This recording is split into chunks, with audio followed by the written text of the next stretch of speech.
안녕하세요. 눈물과 사이다입니다. 오늘도 우리의 일상 속에서 눈물 나는 이야기와 그 끝에 찾아오는 사이다 같은 반전을 전해드리려고 합니다. 겉으로는 다정했던 이웃이었지만 시간이 지나며 드러난 진짜 모습, 과연 그 사람의 본심은 무엇이었을까요? 여러분이라면 이런 상황에서 어떻게 하셨을지 끝까지 들어보시고 댓글로 함께 나눠주세요. 4월의 따뜻한 봄바람이 벚꽃잎을 흩날리던 오후. 나는 이사 온 지 한 달 된 동네의 작은 공원에서 아이와 함께 산책을 하고 있었다. 새 동네에 적응하느라 바쁜 나날을 보내던 중 아이가 놀이터에서 친구를 사귀고 싶어 했다. 그때 옆 벤치에서 책을 읽고 있던 여자가 따뜻한 미소를 지으며 다가왔다. 안녕하세요. 저희 딸이 옆에서 놀고 있는데 혹시 새로 이사 오신 분이신가요? 그렇게 만난 사람이 미영이었다. 또래의 딸을 둔 엄마로서 자연스럽게 대화가 시작됐고 우리 아이들이 같은 초등학교 같은 반이라는 놀라운 우연을 발견했다. 미영은 이 동네에서 피아노 학원 강사로 3년째 일하고 있다며 아이들을 정말 좋아한다고 했다.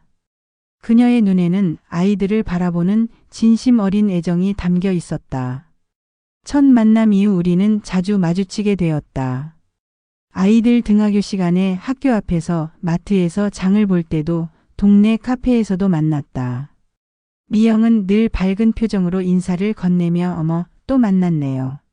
라고 웃었다. 그녀는 아이 교육에 관심이 많아 숙제 봐주는 노하우부터 학습지 추천까지 다양한 정보를 나눠주었다. 한 번은 비가 많이 내리는 날 우산도 없이 아이와 함께 비를 맞고 있던 나를 보고는 미영이 직접 차를 몰고 와서 집까지 태워다 준 적도 있었다. 이웃끼리 서로 도와야죠라며 자연스럽게 베푼 그 따뜻함에 마음이 닿았다. 그날부터 우리는 진짜 친구가 되었다고 생각했다. 동네 카페에서 우연히 마주쳐 합석하게 되는 일도 잦아졌다. 미영은 커피 한 잔 마시며 아이들 이야기부터 남편 직장 이야기까지 허물없이 나누었다. 가끔은 집에서 만든 반찬을 나눠주기도 하고 아이 숙제를 함께 봐주며 진정한 동네 친구의 모습을 보여주었다. 요즘 이런 인정 있는 이웃을 만나기 어려운데 정말 고마워요. 내가 진심으로 말하자 미영도 환하게 웃으며 대답했다. 저도요. 이 동네 와서 이렇게 좋은 친구 만나게 되어 정말 기뻐요. 그렇게 우리의 우정은 봄꽃처럼 아름답게 피어나고 있었다. 하지만 그때는 몰랐다. 이 따뜻한 시작이 얼마나 짧은 시간 동안만 지속될지를. 6월의 어느 저녁 미영에게서 반가운 연락이 왔다. 언니들 드디어 원룸에서 투룸으로 이사했어요. 새집 구경도 할 겸 우리 집에서 저녁 모임 어때요? 우리 4명의 친구는 기꺼이 찬성했다. 새집 이사는 인생의 큰 경사 중 하나니까 꽃다발과 작은 선물까지 준비해서 제대로 축하해 주자고 의견을 모았다. 평일 저녁이었지만 모두 퇴근 후 시간을 맞춰 미영의 새집으로 향했다. 우와, 정말 예쁘게 꾸몄다. 새하얀 벽지와 깔끔한 인테리어, 작지만 아늑한 거실을 보며 우리는 진심으로 감탄했다. 미영은 우리의 칭찬에 흐뭇해하며 구석구석 자랑했다. 화분부터 소파, 작은 소품 하나까지 정성스럽게 고른 흔적이 역력했다. 자, 그럼 배고플 텐데 먼저 저녁부터 먹을까요? 우리는 미영이 정성껏 준비한 음식을 기대하며 식탁에 둘러앉았다. 새집 이사 축하 겸 첫 모임이니 분명 특별한 요리를 준비했을 거라 생각했다. 그런데 미영이 부엌에서 가져온 것은 편의점 삼각김밥과 컵라면이었다. 이게. 우리는 순간 말문이 막혔다. 식탁 위에는 포장지도 그대로인 삼각김밥 4개와 컵라면 4개가 전부였다. 심지어 컵라면은 아직 뜨거운 물도 붓지 않은 상태였다. 아, 요즘 이사 준비하느라 너무 바빠서요. 편하게 먹어요, 편하게. 미영은 태연하게 말하며 전기포트로 물을 끓이기 시작했다. 우리는 서로 눈치를 보며 어색한 웃음을 지었다. 혹시 농담이거나 메인 요리가 따로 있는 건 아닌지 기대해봤지만 정말 그게 전부였다. 아니, 언니가 준비했다는 게 이거예요. 은영이 조심스럽게 물어봤지만 미영은 아무렇지 않게 대답했다. 응, 요즘 편의점 음식도 맛있잖아. 가격도 저렴하고 간편해서 좋아. 우리는 할 말을 잃었다. 새집 축하 모임에 편의점 삼각김밥이라니. 꽃다발과 선물을 정성스럽게 준비해 온 우리의 마음이 허무하게 느껴졌다. 그래도 분위기를 깨고 싶지 않아 모두 애써 밝게 웃으며 맛있겠다고 말했다. 하지만 마음속 깊은 곳에서는 묘한 서운함이 자라나기 시작했다. 새집 이사 축하 모임이 이런 시기여도 되나 하는 의문과 함께 새집 모임 이후 미영과의 만남에서 이상한 패턴들이 눈에 들어오기 시작했다. 처음에는 우연이겠거니 했지만 점점 규칙적으로 반복되는 상황들이 우리를 당황스럽게 만들었다. 주말마다 함께 브런치를 먹으러 가는 것이 우리의 소소한 즐거움이었다.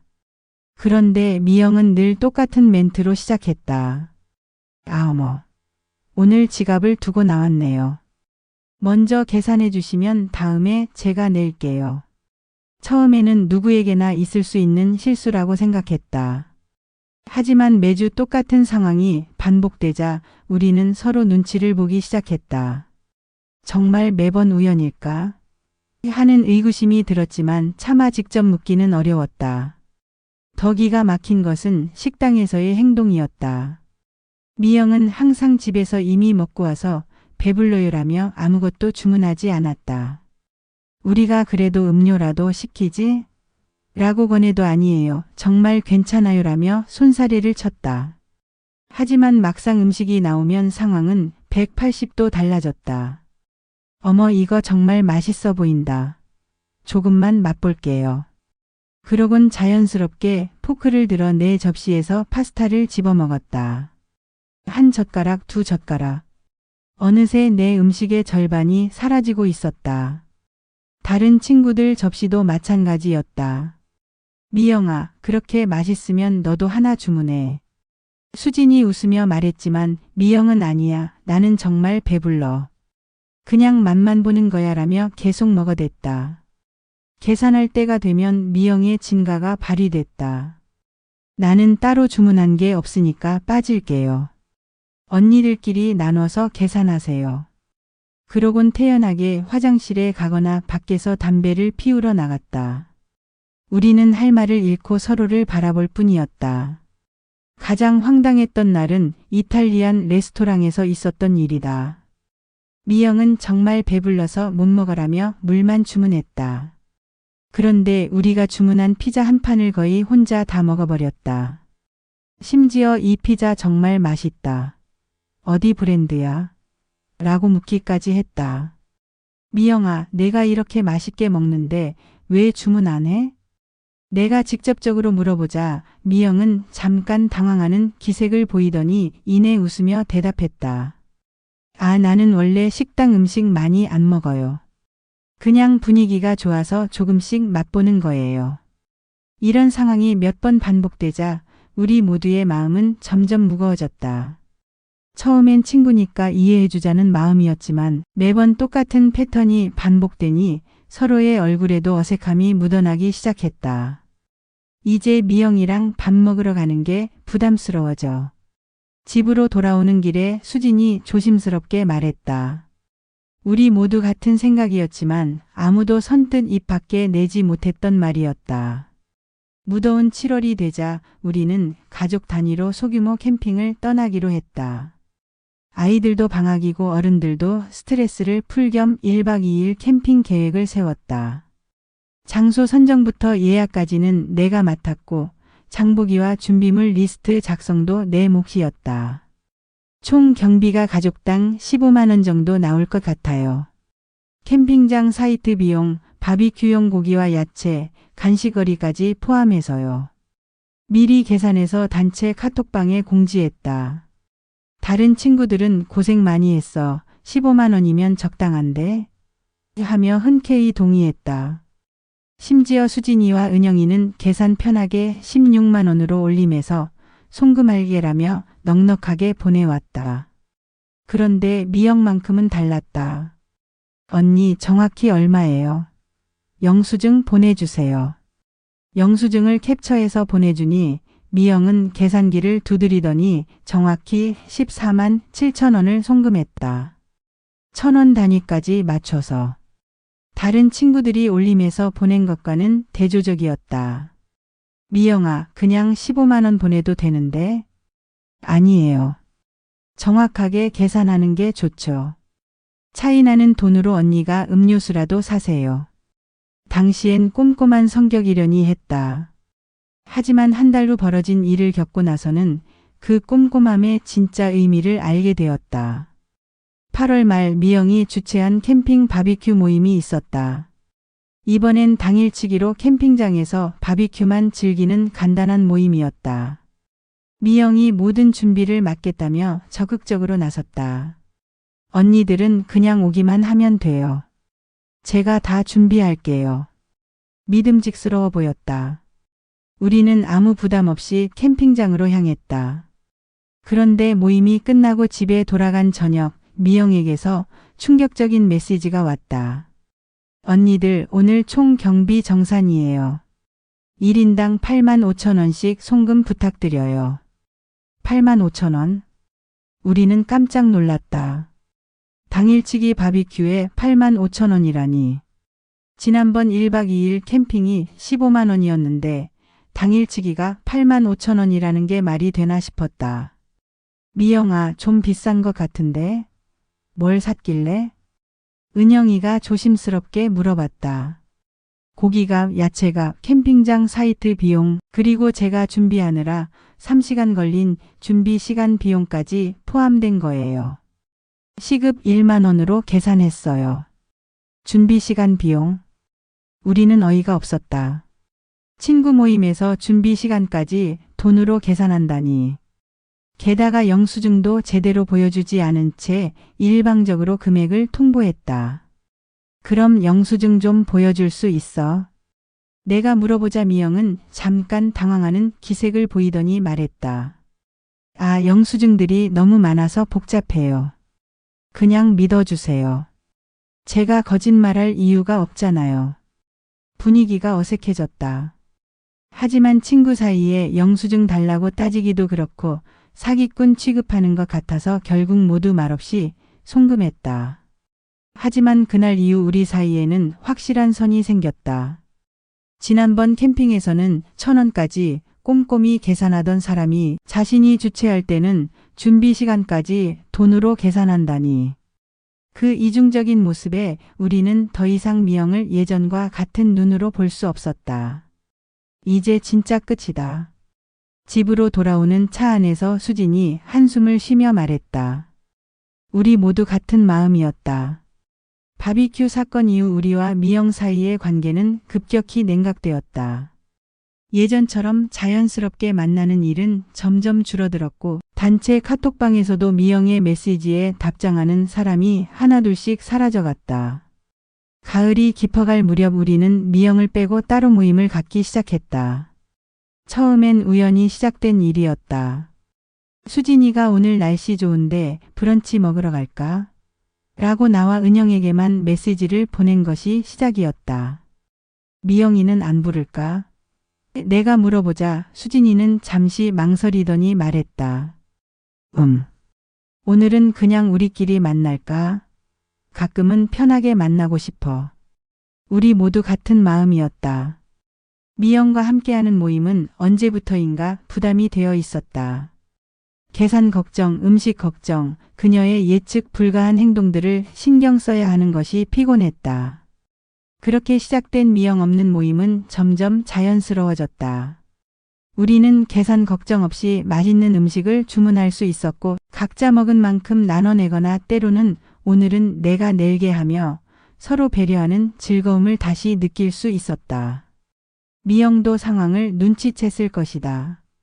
단체 카톡방에서 언니들 요즘 왜 이렇게 조용해요? 우리 곧 만나요. 라고 메시지를 보냈지만 모두들 요즘 바빠서 다음에 시간 되면이라는 식으로 애매하게 넘겼다. 한편 아이들은 여전히 같은 학교에 다녔다. 학부모 모임이나 학교 행사에서 미영과 마주치는 일이 종종 있었다. 그럴 때마다 어색한 인사를 나누며 서둘러 자리를 피했다. 미영이 엄마 요즘 어떻게 지내세요? 학부모 상담날 우연히 만났을 때 내가 형식적으로 인사하자 미영은 밝게 웃으며 대답했다. 잘 지내요. 새집에서 아이도 행복해하고 피아노 학원도 잘 되고 있어요. 언니는 어떠세요? 표면적으로는 여전히 친근해 보였지만 예전과 같은 따뜻함은 느껴지지 않았다. 우리 사이에는 보이지 않는 벽이 생겨 있었다. 동네 사람들 사이에서도 미영에 대한 평판이 좋지 않다는 소문을 들었다. 마트 사장님이 넌지시 말씀해 주셨다. 그 피아노 선생님 말하는 거죠? 요즘 다른 엄마들도 좀 그렇다고 하더라고요. 뭐 계산적인 사람이라고. 동네는 작았고 소문은 빨랐다. 미영의 행동들이 우리만의 경험이 아니었음을 알게 되었다. 겨울이 되어 우연히 미영의 새집 앞을 지나가게 되었다. 큰 창문 너머로 예쁘게 꾸며진 거실이 보였다. 따뜻한 조명 아래 깔끔한 인테리어, 값비싸 보이는 소파와 장식품들이 한눈에 들어왔다.